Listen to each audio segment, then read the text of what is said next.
May all beings be happy. May all beings be healthy. May all beings be free from harm. May all beings love life. May all beings awaken. Welcome to another Cuke Audio podcast. We have a guest today. I'm DC Puba of Cuke Audio and Cuke Archives, preserving the legacy of Shunryu Suzuki and those whose paths crossed his, and anything else that comes to mind. I pray that you and yours are safe and comfortable, free from economic hardship, and able to get out and do whatever it is you want within the limitations of the universal precept of do as little harm as possible. So our guest today is Dennis Sampson, who was a student of Shunryu Suzuki and is a pretty close friend of mine, although I haven't seen him in a while. But we're in touch now and then, though he's not a connectivity kind of guy. He lives way in the woods, as you'll see. But he can answer his phone. Doesn't do email much. I don't have a picture of him. I'm sorry. I had time, but I frequently forget that until the last moment. I usually have something I can deal with, but now I don't have any. I can't find anything. So we'll see what we can do. It's going to be hard to get one out of him, but maybe one of his kids. Okay, so after our pause to meditate, we'll get right into that. So when you hear the bell, if you're of such a mind, hit pause and meditate or whatever for as long as you wish. And when you're ready to come back, hit unpause. And we'll be here to hit the bell to end the meditation or whatever, and we'll get right into talking with Dennis Sampson.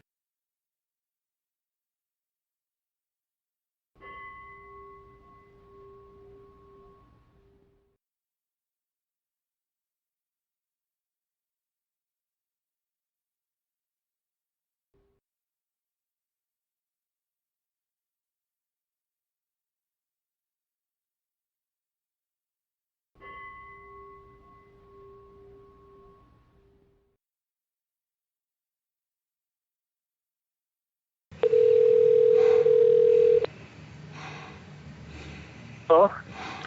Hi, Dennis. David.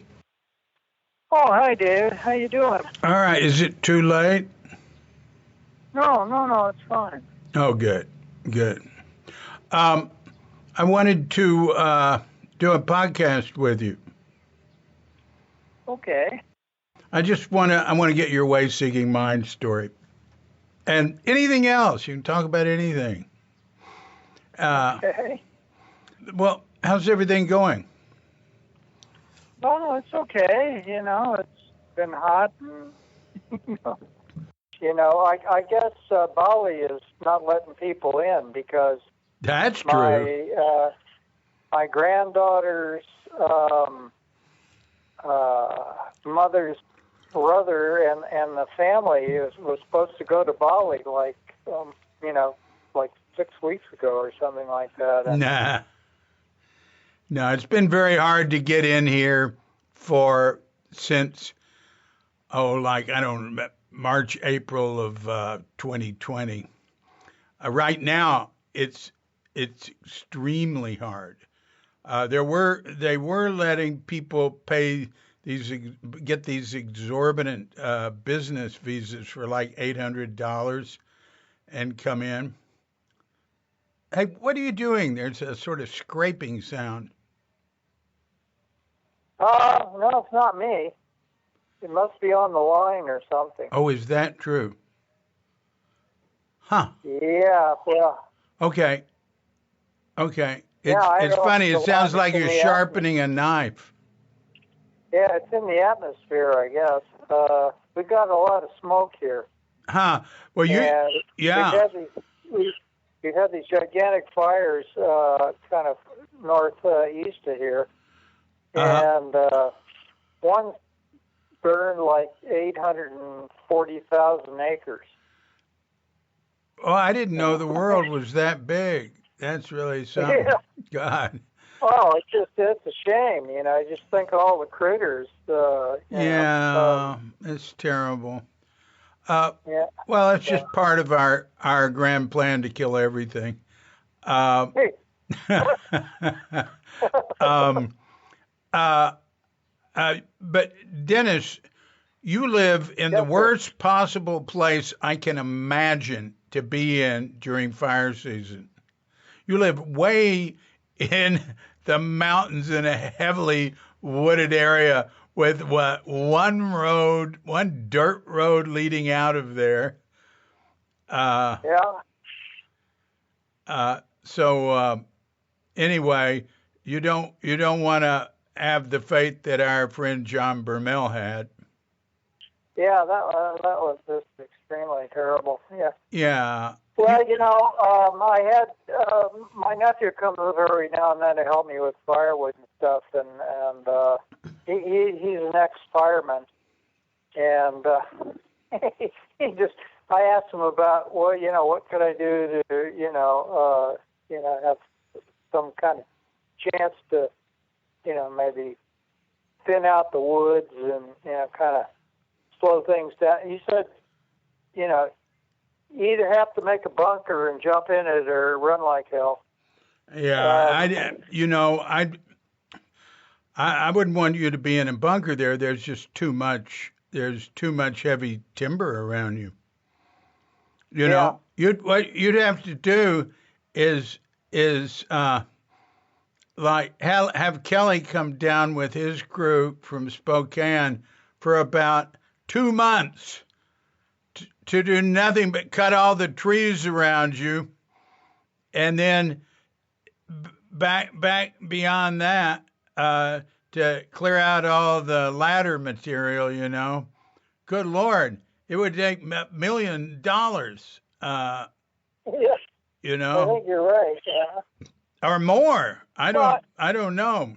Anyway, I pray I'm for philosophical. your safety there.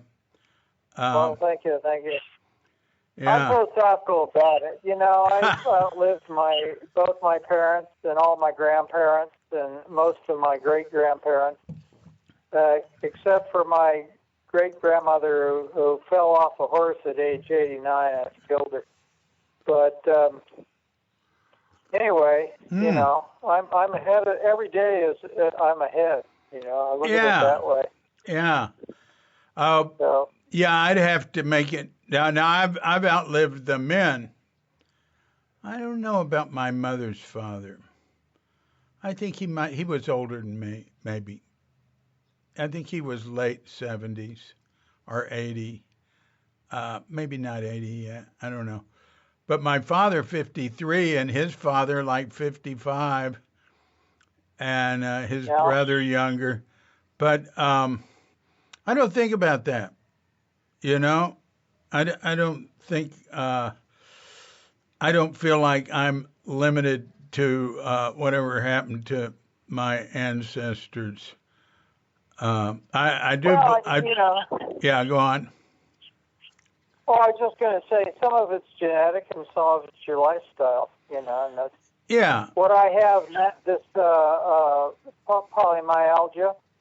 My ancestors come from this one county in Norway, and if you are from that county, you're 50 times more likely to get this. that is a limiting factor, yes. Yeah, well, it's Ah, that's something. Wow. Wow. yeah, it's just a genetic thing. But most people never worried about it because they never got that old to have it. Uh-huh. It usually strikes you between the ages of 70 and 80. Wow. It's kind of like a time bomb, genetic time bomb. It goes off. Wow. So Mm. anyway, Mm. yeah, I'm going to try and take some meds for it, but we'll see what happens. Mm. So, Well, you want to set a date for the podcast? Is that what why you'd don't you like to just do? start right now? Okay. Geez. But where would you say is the beginning of your way seeking mind story? Well, I mean, embryonically speaking, it's probably started with, the death of my parents, when I was, a teenager. So, that was kind of probably my mother when I was 13. And, started, something going. Well, you got to tell And me then later, what. You can't. That's not enough information. Your mother, what'd she do? What'd she say? well, she wasn't religious, but she was spiritual. Mm-hmm. And so towards the end, she was in a lot of pain. She died of cancer. It took her about a year. Mm-hmm. And I was kind of the secondary caretaker because we didn't have anybody to come in. There was a woman that was a friend that came in and, made some meals and washed some clothes and stuff. But my dad was always at work. So I kind of, watched the whole process. And then, some time went by and, I remember the call when from the hospital, and my dad just patted me on the arm and said, "It'll be okay." Yeah, and then that was really the last. So we talked about my mother very much, Mm. And we just kind of soldiered on in a Scandinavian way, So, after my dad, when I was 19, I kind of like, was going like, what happened here? After your that was my dad, question. what? After your dad, what? He passed, and What happened to him? well, he had cancer. Mm. So, but he kind of lost it, and didn't know who I was, and but Oh. eventually, took him out. So,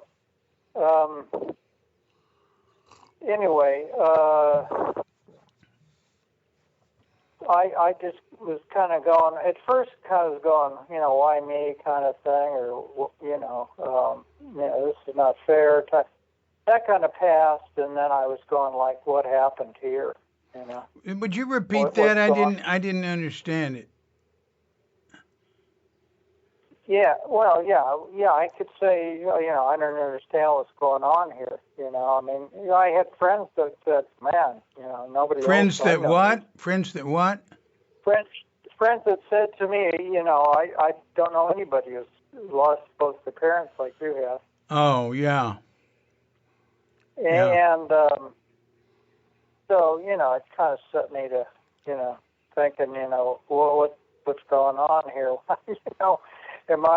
What's going to happen to me, type of thing, am I doomed, Yeah, because always, in my family, there was always kind of this genetic component around lots of things,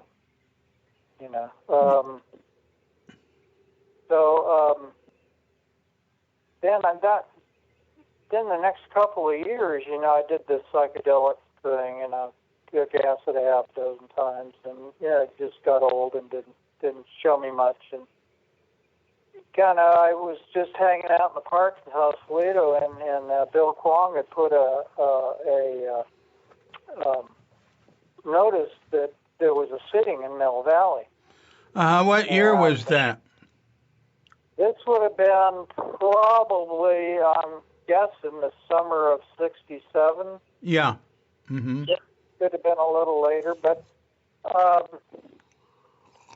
anyway, I just started sitting with him, and then I'd go over, I think it was on Tuesday night, to Sakoji for the talk.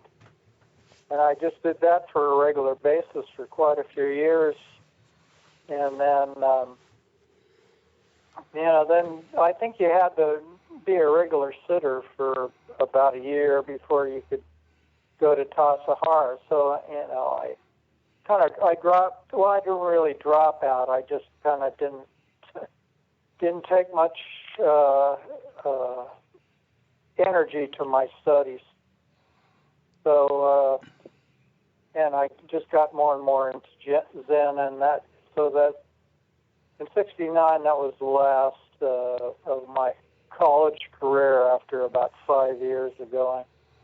Mm-hmm. And so, then I went into that fall to Sahara, Right. which was great because that was really the last time that Roshi was able to do pretty much a whole, A full practice period. Yeah, I missed that one. Yeah, I was already. Yeah, well, I remember you coming down and bringing us pizza. Right, I was out in Monterey studying Japanese, which he was delighted with. Wanted me to keep doing it. Yeah. Well, I hope you appreciated the pizza. Yeah, it was great. There was one thing we looked forward to was meals, I guess. There wasn't much else going on. That was, they kind of concentrated on that because, it filled your stomach, and it was one of the things that was warm. The bowls were warm. Because I remember, even as a young person, and cold didn't affect me all that much, but I remember, being pretty cold in the Zendo at times. But I did the schedule, and I tried to do the best I could, and then we did a session, and I had something happen in the session. And I always kind of don't like to talk about this because I don't really understand what it was. But probably about halfway through the session, we had to bow like 9 times. Yeah, after morning service. Yeah, I started to bow, and it was the most effortless thing that I've ever done. And I was pretty physical, and I played football in high school and college, and so I was really into physical stuff. I was really into bowing, and it just was so easy. Then we had Dokusan, and and I told Roshi about it, and he just looked at me and he said, "Keep sitting." So, and then that was pretty much the exchange, and I said thank you, and I left. But yeah, one of his and I've heard this story in various versions a number of times, and if you add that to a number of things he said in lectures, one of the things he really tried to get into was not to hang on to peak experience. Yeah, that's the sense I got. That you don't get caught, keep moving. Yeah, and, people try to go back to it. One foot in front of the other, Yeah. Because it's and that kind of fit in well with me because that's the way I got through, all the trauma in my teenage life. So, yeah, so eventually over time, stuff would sink in. One of the things that I thought of is, and it's in Crooked Cucumber, I believe, is that there was a lecture on the what's the poem?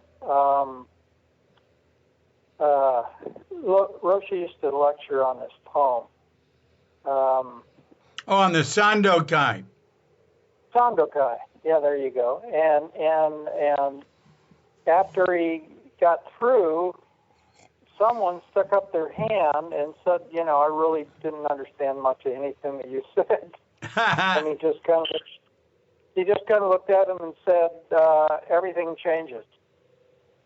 And that's the sense that I brought along with me, and over the years, being kind of a very dull and hard-headed student.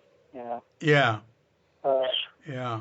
That question, incidentally, is how Crooked Cucumber begins in the introduction. And that was me asking the question. I thought so. Yeah. Yeah. I thought so. Well, you know, I mean, it's just a classic thing. Yeah. You know, I mean, it's a point of study. And other things over time, you know, Rocha would come over to Bill's place in Mill Valley, and he'd give a talk, and then we'd have breakfast with him, you know, and so we could still ask him some questions. And just his demeanor, you know, and I just felt like, well, you know, you said it, you're my Zen friend, you know. Like he was there just, you know, to be with us, and let's just, you know, do the practice. Let's not get too excited. Let's be consistent. Let's, you know, Yeah. we'll study the Dharma together. Let's not get excited about any of this, because it's a long-term thing. You know, it's a lifetime practice. And I always kind of felt funny for people that would come in, you know, and they'd be like, they'd be hunting for something, you know. And they maybe sit, you know, a couple of months, and then they just disappear. And I just kind of felt like, well, you know, gee, you know, I hope you would have gotten some more out of it, but, yeah. They're shopping.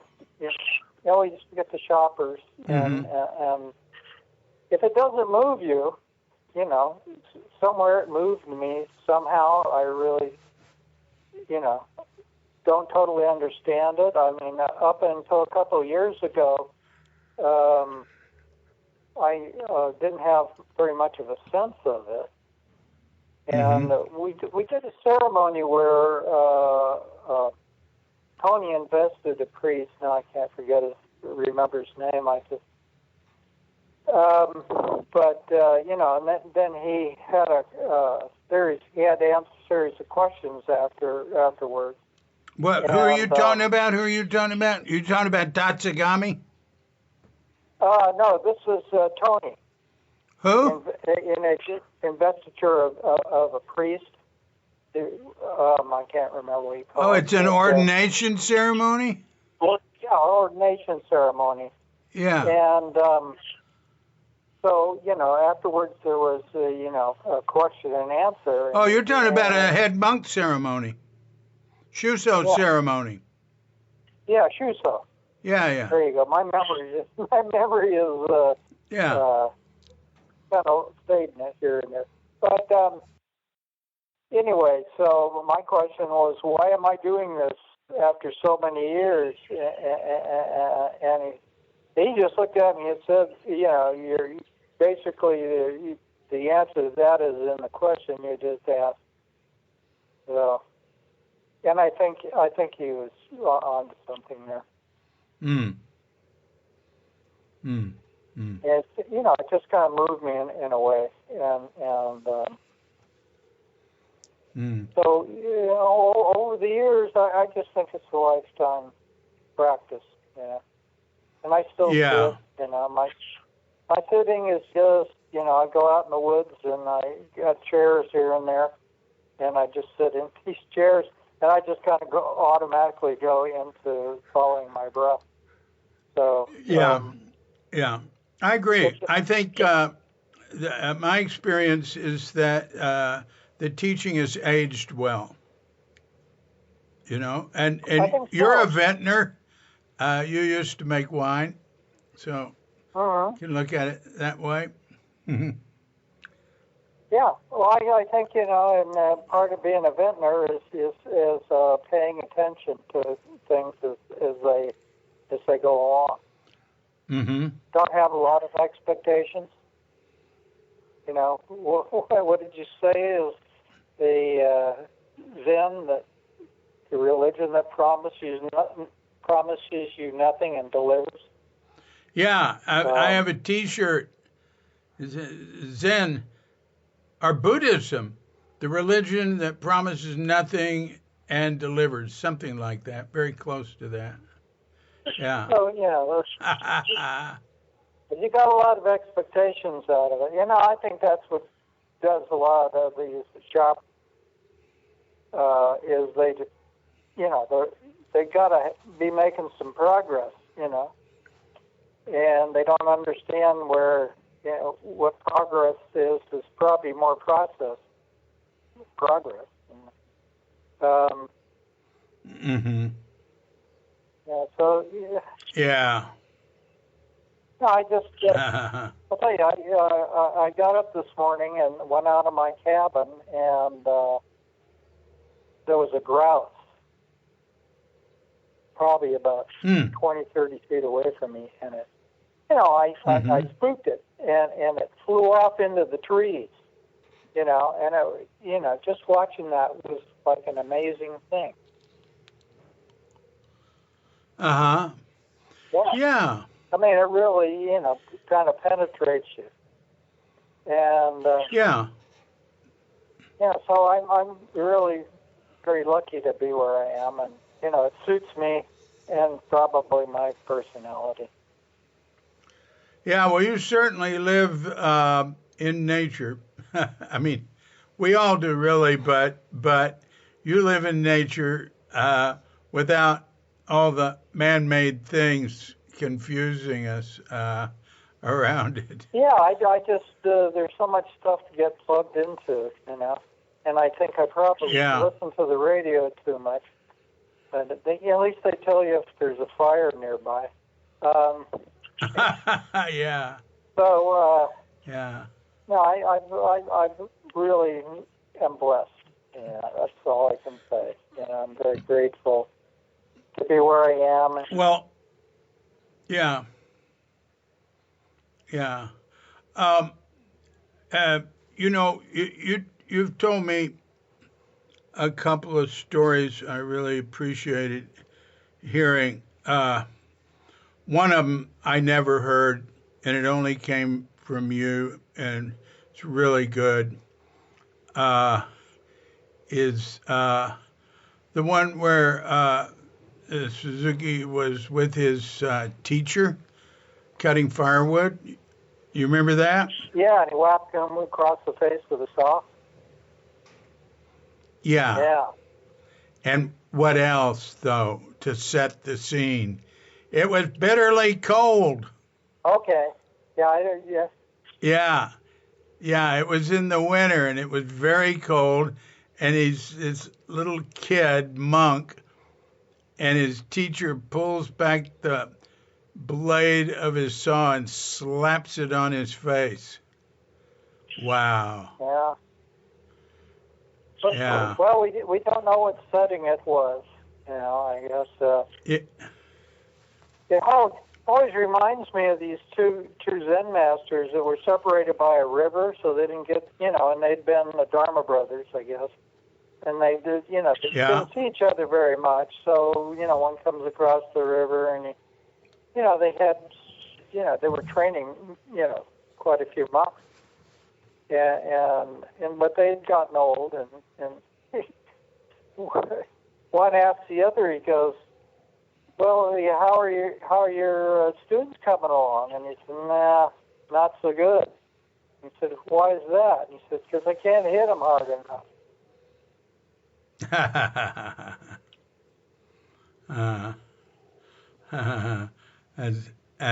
That's funny. Yeah, that doesn't transfer to America well. No, it's misunderstood, and I just and like I think Zen is misunderstood a lot as being a religion, and go on. Well, I see it, and I've noticed in some Zen teachers they don't want to talk about other influences that were picked up in China.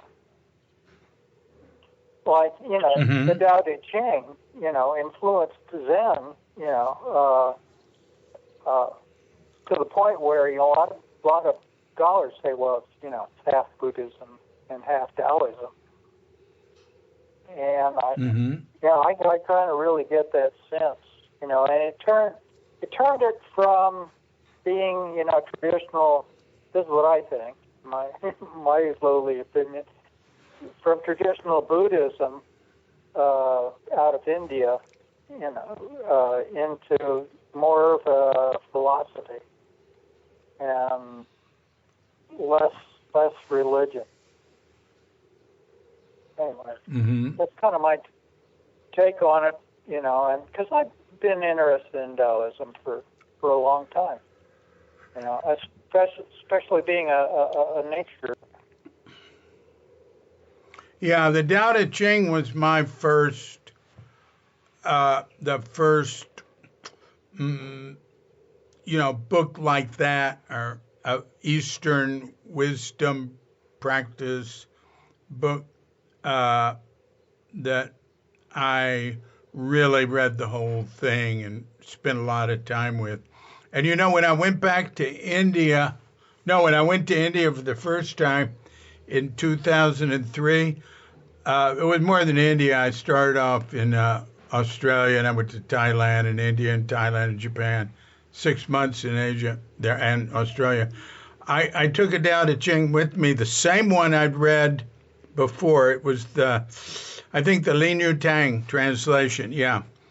And I loved it. It was so clear and simple. And as I read it, I would tear off the pages and throw them away. So That'll keep you from getting attached to it, especially me, because I can't remember those things. Yeah.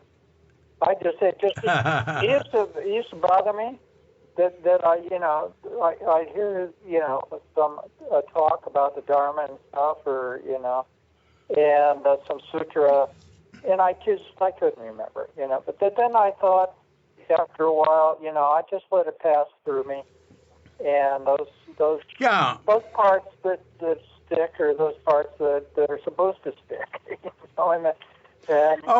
Suzuki was really into that. I mean, he spoke about that a number of times. That it's fine to fall asleep in lecture. That it's not something to think about. That you don't have to remember it. All sorts. I mean, he said that a number of times.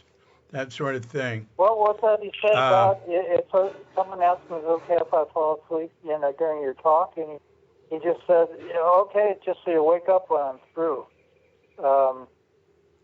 Yeah, that sounds like him. Yeah. So I just having a teacher like Roshi was just so important for me in my embryonic stage. That I was extremely lucky, very fortunate, and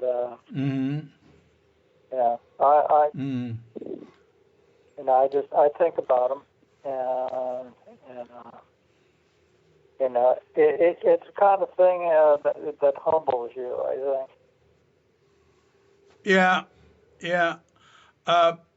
There's in the new book Zen is right now, you've got at least one contribution, and one of my favorites, I think I put it early on, that I heard from you,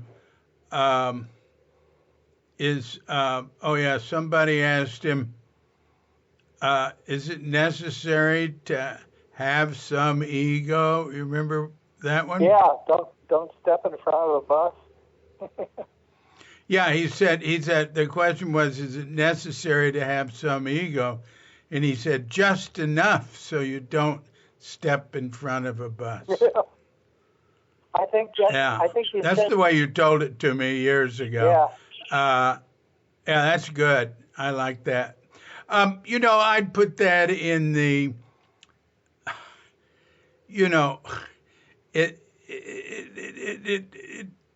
it's a humorous answer, but at other times he would say, "Well, really, there's no such thing as ego."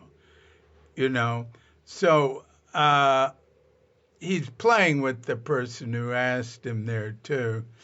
And he just had a good sense of humor. Well, he had to have a good sense of humor dealing with all of us, I'll tell you. And yeah, no kidding. How strange, Yeah. how strange we must have seemed, Because when I went there, I had hair down the middle of my back, and a beard is almost probably down on my navel, Yeah, no, You had what on your back? Hair down to the middle of my back.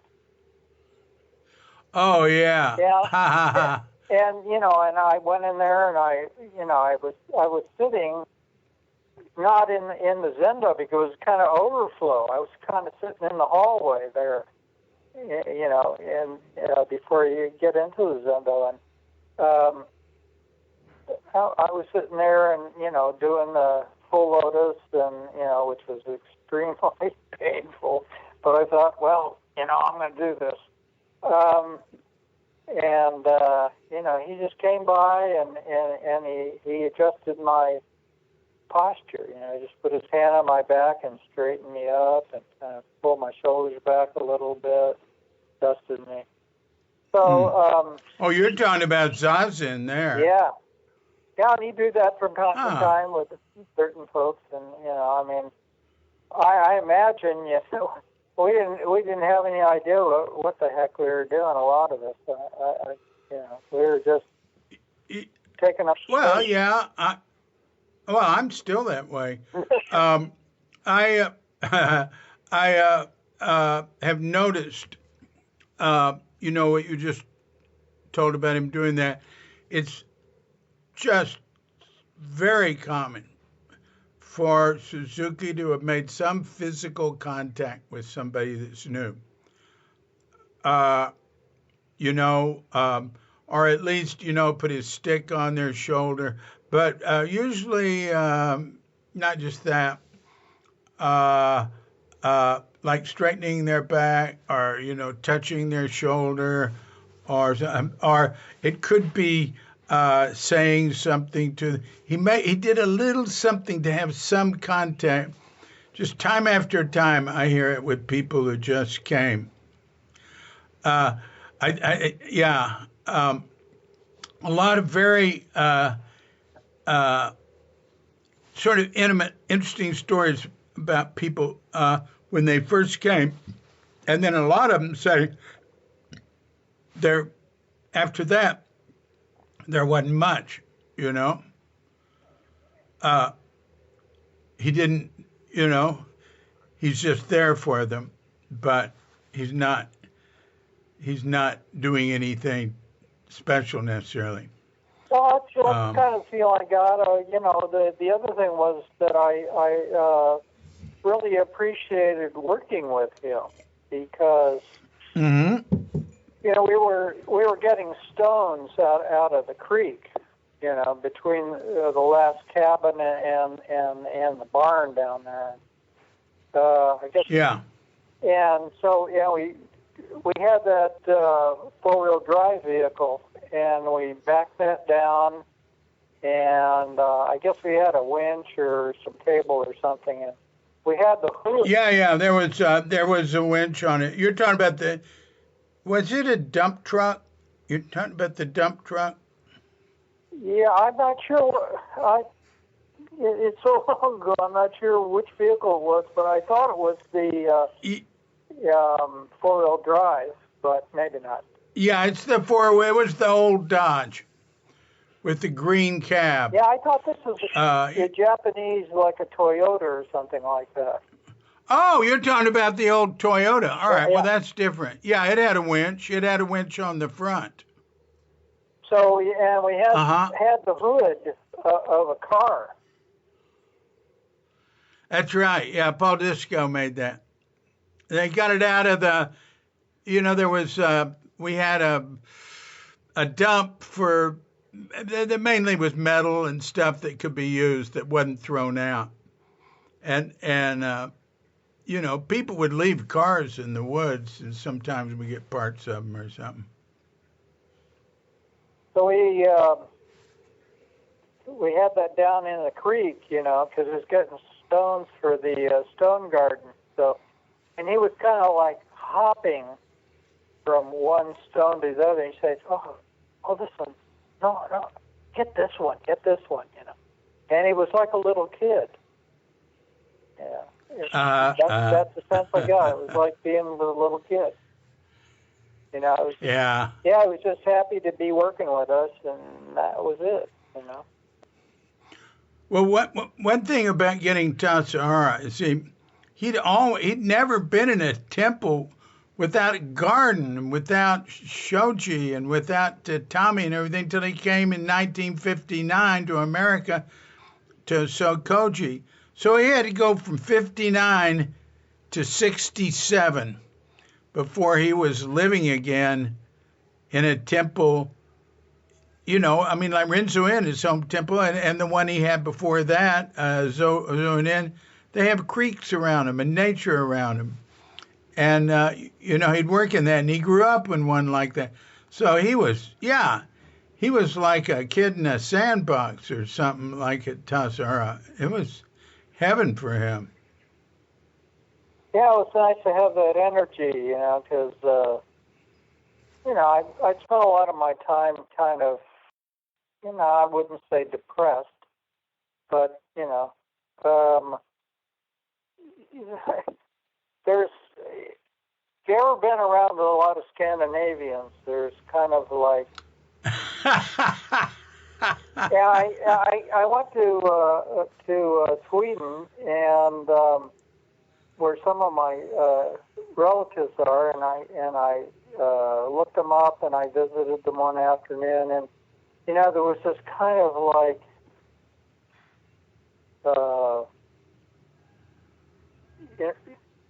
distance, kind of like they're removed, sedate. It's kind of, like a meteor could come through the roof, and they go, "Oh, look at that." We all. Well, what I remember you telling me about that trip is you're walking with the man who's showing you around, and he stops and talks to somebody, and then you move on, and then he tells you who that person was. It was like your grandfather's best friend or something. I don't know what. Yeah. Do you remember that? Kind of. He didn't even introduce you. Yeah. Well, this nothing new. I knew my grandfather, and if you could get a couple of words out of him, he was my babysitter when I was a kid. If you could get a couple of words out of him, you were lucky. He'd make you a meal and then sit you down in front of the TV. That was about as much of an interaction as there was. He'd say food, TV, and then that was it. Yeah. But later on, I found out that his father, who was a soldier, took him down to the wharf when he was 13 and put him on a sailing ship. And they didn't see him for quite a few years after that. He spent 7 years at sea. Wow. Yeah, so it's kind of... Wow. Here in Bali, all the local people, I pass them, we acknowledge each other. Usually. Not everybody, but mainly. Even young people. Young people are polite, say hello. There's ways of doing it. I'll pass the shop, and some storekeeper will be there. They'll say, "Where are you going? Where you been?" or something. Just nice chatter, right? And I love it. You relate to everybody. All right, then you pass white people, bule. That's what they're called here. If you're passing Asian tourists, forget it. Usually. They're young. I mean, you've always got your eccentrics and different people. But if you're passing like European type people, like from America and Europe, If they're Italian, or they'll say hello. But it's sort of English will say hello. Australians will say hello. English it depends. But people that don't even respond if you say hello, I think Scandinavia. Sure, there you go. Because there's a lot of them. But listen, I've met a lot of really great Scandinavians, and there's Scandinavians that come here and to India and other countries, like doctors and dentists and eye doctors to help people.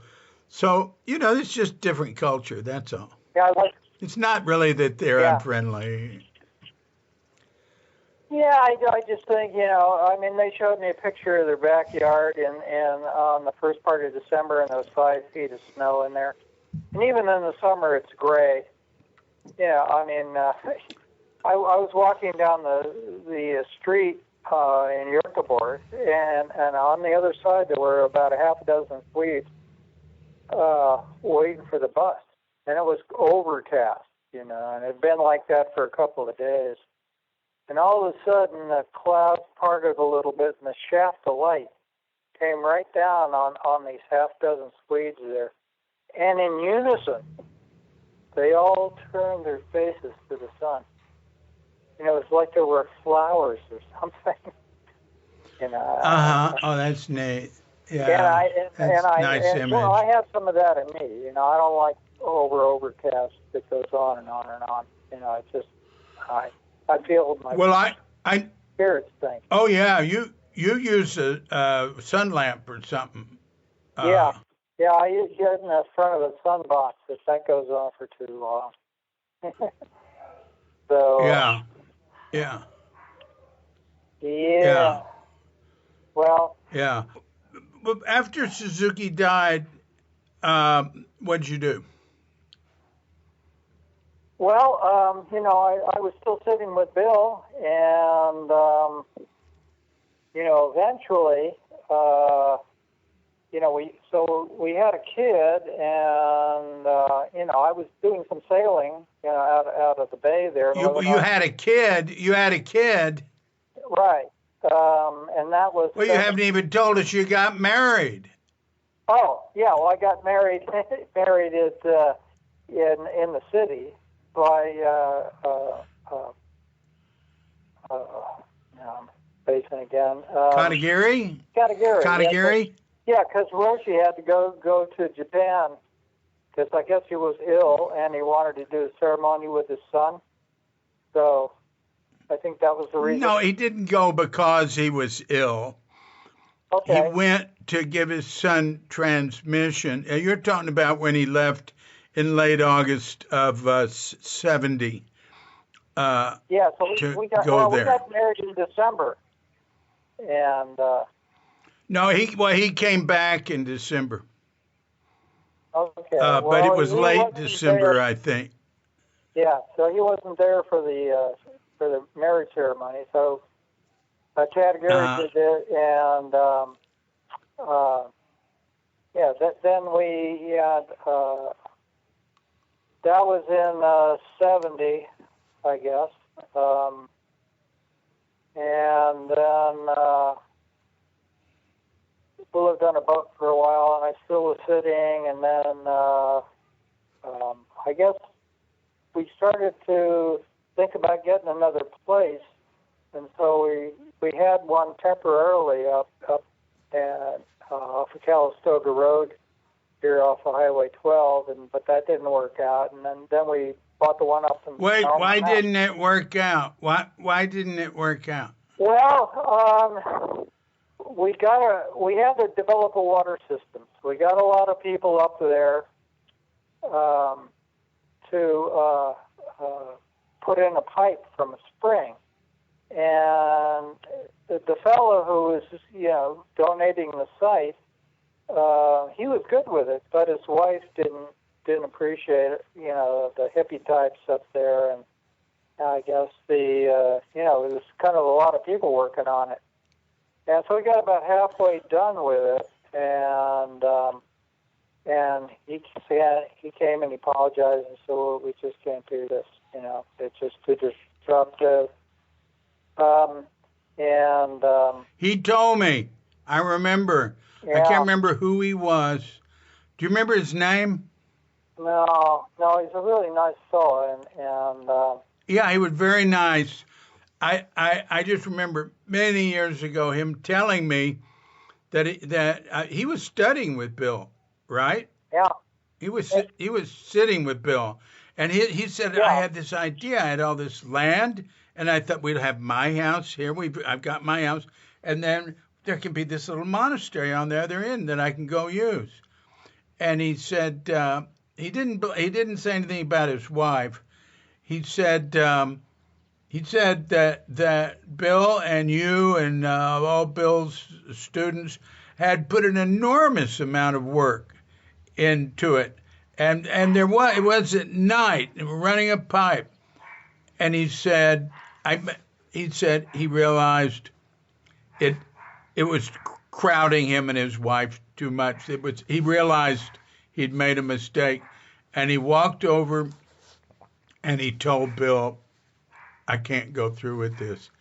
And he said Bill was very good about it, just adjusted immediately and said, okay. And then he helped you all in some way with the transition, right? yeah. I guess so. I don't remember that part. But I remember Bill. Yeah. A lot of people were kind of upset with it, and Bill just looked at I can it imagine. Yeah. and said, because it was about halfway done, and Bill said, let's finish it. We just need to finish this. And so Right. Yeah. So even though you knew you were going to leave, Bill said, isn't that great? Good for him. Yeah. And it was good, and we eventually went on to found Sonoma Mountain, and that worked out really well, and Sterling was pretty good, he really helped. Yeah, you got it from Sterling Bennell, the great ecologist, psychoanalyst. He knew everything. He was an amazing person. Oh yeah, yeah. He had some experiment going on with fish in the pond, and I remember. Yeah. One day, I think we had lunch, and then I was just kind of walking around after lunch, and during Benelli he was down in the muck, the side of the pond there, buck naked, throwing out a net to see if he could catch these fish that he planted there. So. Yeah, he was quite a character. So. Yeah, indeed. Boy, I could tell you about Sterling. I can't get into it though. And you and I could talk about Sterling at a later date. Okay. Amazing, great guy. So then, and what was the deal? Didn't he give it somewhat or sell it for less than it was worth or whatever? Well, probably. What the deal was is he was getting a divorce from his wife, and he worked out a deal with Kathy. her. Yeah, Kathy Bennell. Yeah, he worked out a deal with her that we would pay it off in a certain length of time without any interest. And so he had some pretty hefty payments there for a while. And I think we only paid like $80,000 for it, and it's like 80 acres, So, yeah. So that was quite a gift, I hope he's remembered for that because, some other people were looking at it from across the street. There was a fellow who wrote Drugs in the Mind. Robert S. Durop. Durop, yeah. And he wanted it, but couldn't come up with the cash, I guess. So, oh, yeah. Yeah, I loved that book, Drugs in the Mind. I loved it. It was excellent. And I wish I'd met him. I didn't realize till he'd passed that he had a little group there. Oh yeah, yeah. He had maybe like a dozen people there because there were like 3 houses, and so then we moved in there and converted the barn to a zendo and built little structures around for people. And so we probably ended up, maybe 14 people there living on the place, plus all the people that would come up. Yeah. That was quite a heady time because, we were really into making it happen. Yeah. It was the same kind of energy that was at Tasahara. We were really into building the kitchen. Yeah. Yeah. The one thing I've noticed with that group, though, I've noticed it quite definitely, is the founding students, one by one, dropped away. Yeah. Yeah, I don't think there's anybody there now that was there when I was there, or anybody who goes there. And there's a certain kind of energy there that, I don't know. Yeah, and the same thing is true of later generations there. There was an go ahead. Huh? Well, I would say there was an interesting thing that happened. My ex-wife, Leidy, she donated about $100,000 to build a bathhouse. Right. Who? Leidy. Who? My ex-wife. Oh, Leidy, your wife. Yeah. And then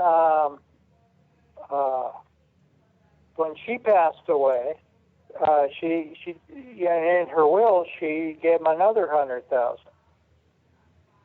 And so a very strange thing. She got the strange call from Bill to my oldest daughter, Casey, and he was kind of confounded about, what's this funny and what are we doing? And he seemed to be disgruntled in some way. She was trying to tell him, you don't have to do anything. Well, just sign for the check. It's yours. Yeah. So, I went up there one time and, asked if I could go down to the little, I guess it's kind of like a stupa down below, down the road. And, so that wouldn't be a good idea, Who said that? Some student that was there, somebody who was in charge of something, and well, I didn't want to argue with them, and I didn't want to pull rank on them, Yeah. So I just said, okay. So the kind of the mood of it's changed. The Bill isn't very much involved anymore, and so things change. That's okay. I think it's a good thing that it's there. Yeah, it is. It is. Every place and every teacher has their eccentricities, and Bill's been very strict in some ways that didn't endear people to him. But the place will continue. Damien, his son, I think, is doing a good job and is very warm. So it will continue. Until civilization crumbles and the world turns into a burning ball of fire. Well, that really makes you think a lot about, attachment. Right. So wait a minute. After you left there, what happened? After I left Genjoji, or yeah. Well, I was sitting with my neighbor Ed. I don't know if you ever met Ed, but he was kind of like a Catholic Buddhist. Ed who? Ed who? Ed Cutler. And he was my next door neighbor, great guy. I still see him. Retired. And you lived up there on the same road that Right. Genjoji is, Sonoma Right. Mountain Road. Right. Yeah. I built a house. Oh, so you were sitting with your neighbor, Ed. Yeah, cool. Yeah. You know, in the meantime, I had gotten a divorce, and the kids were living in town, and you know, but I converted the barn that was up on the vineyard there into a place to live, and yeah, I don't know if this was very interesting, but you know, it's a survival thing. You do what you need to do when you do it, you know, so I had, you know, intermittent contact with Genjoji, you know.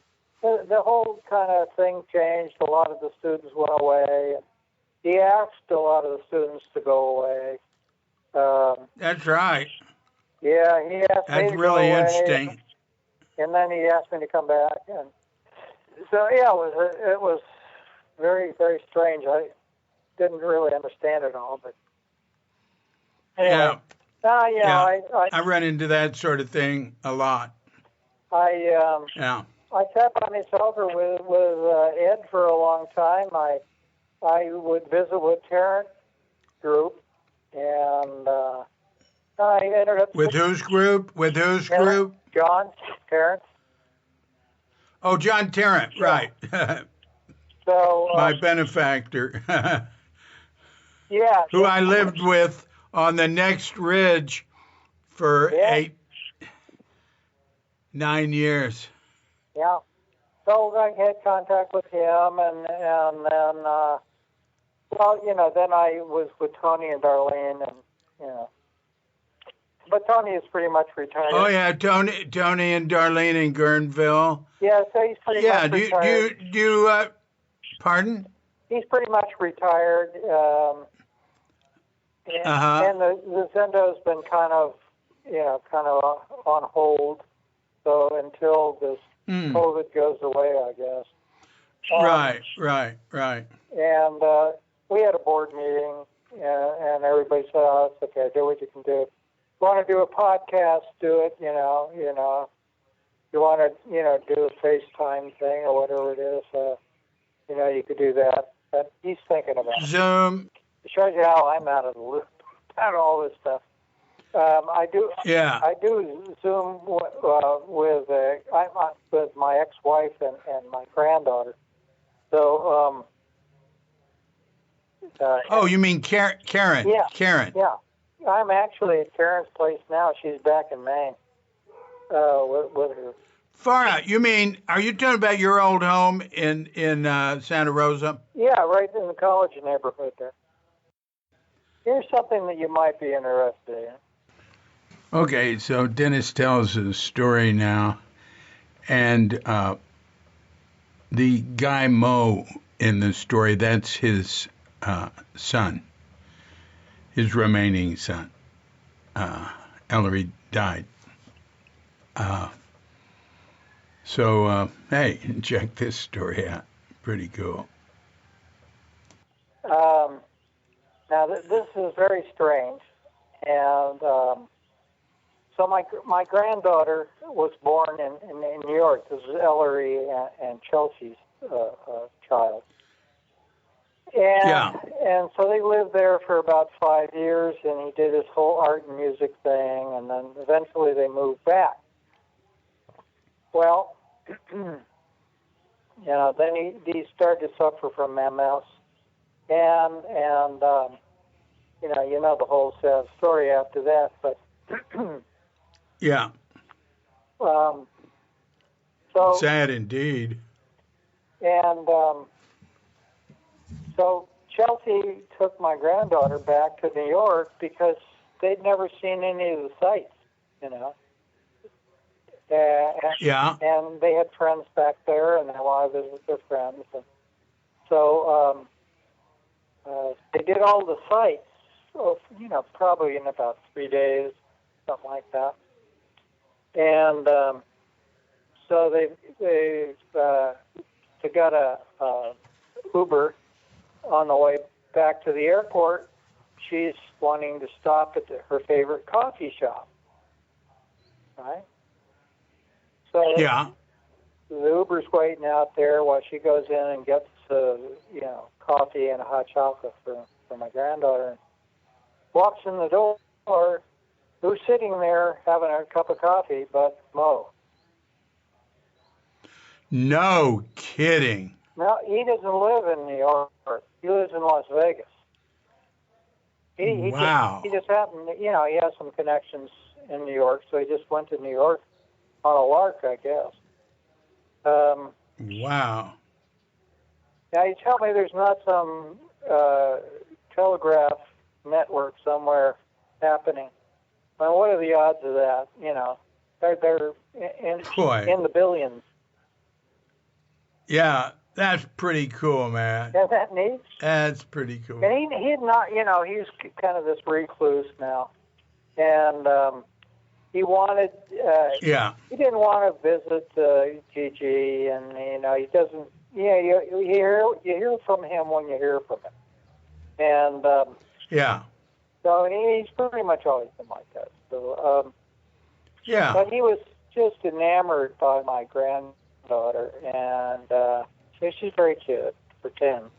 And so he asked her, "Oh, do you play music?" Because he plays music, and he said, what kind of art stuff do you like to do? And and he just was all excited to see her, which was great. I thought that was great.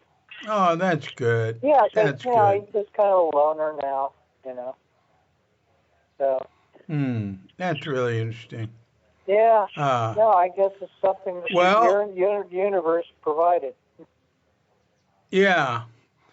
So here you are in Santa Rosa right now. You're up in that area.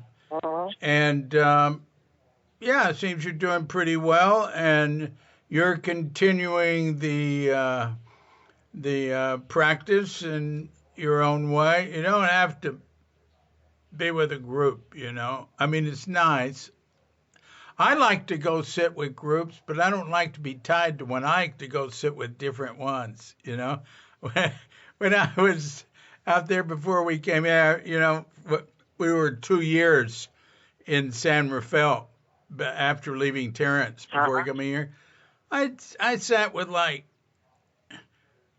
think 5 different groups in Marin and Sonoma now and then, but I couldn't that the teachers tended to give a talk every time, so I felt like obligated to stay for the talks. And finally, I decided I just want to go sit, and so I started doing that, and I'd sit with Steve Stuckey, with different people. Layla Smith. I like Layla Smith's in Layla Smith Bockhorst in Larkspur because she didn't give a talk. She would do a very short reading. It would be neat. And I like Larkspur. Anyway, I think all the groups that. up here, are pretty much shut down because of the COVID. Yeah, right. And I think that's going to be that way for a while. I thought about visiting. Yeah, this place is shut down. I'll tell you, ma'am. I just come into town and get some food or something or gas or whatever. And just go back out. I'm maybe in town less than a couple hours.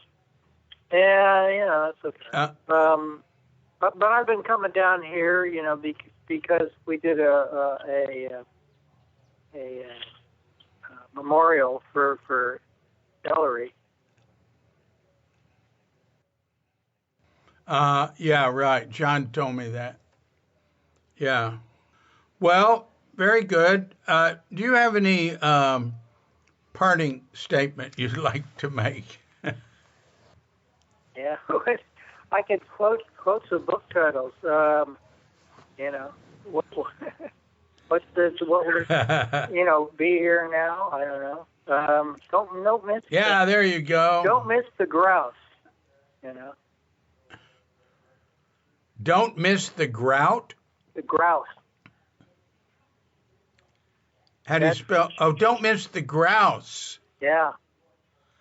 The bird you saw fly off. Mm-hmm. Oh, that's a good parting statement. I Yeah. like that. Yeah. Beautiful. Yeah. It was beautiful. Well, yeah. Well, very good speaking with you. Yeah, David. For sure. Yeah. And say hi to Katrinka for me. Yeah, I will. Yeah. I will.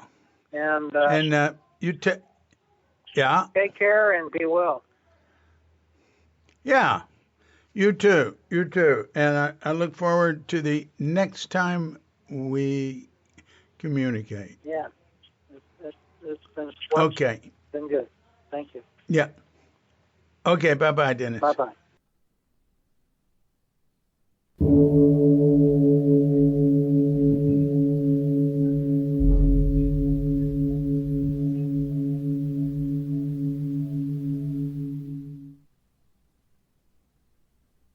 So thank you very much, Dennis. That was great. I really enjoyed talking with you and hearing what you had to say. And yeah, I enjoyed being with you back then at Tassajara and running into you through the years. And then becoming friends again. I mean, we'd really lost touch. You know what he did? He came up to me one day after I'd been I was doing a book signing in Santa Rosa. And he said that his ex-wife had a foundation, and that I think he could help. He could help get some support for Cuke Archives, which he, I guess, was connected enough to know it existed. That was a long time ago. Wow. Yeah, that was right near the beginning. You know, that was like 20 years ago or 21 years ago or something. Anyway, not sure, but back then. And then we got to be good friends, and he did help raise me a good deal of money back then, and I appreciate that. Not his own, I'll say. He didn't have any to spare, but he helped me a lot. You know, when I was living in Sebastopol, he knew a lot. But anyway, I can't go on right now talking too much about Dennis and me. There'd be a lot to say. We had a good time. So until next time, this is DC. Poobah of Cuke Audio and Cuke Archives, coming to you from sleepy Sanur with Dogget Bandita, Feline Cuchita, and dear lovely Katrinka. And we're wishing you and yours and all of us a grand awakening.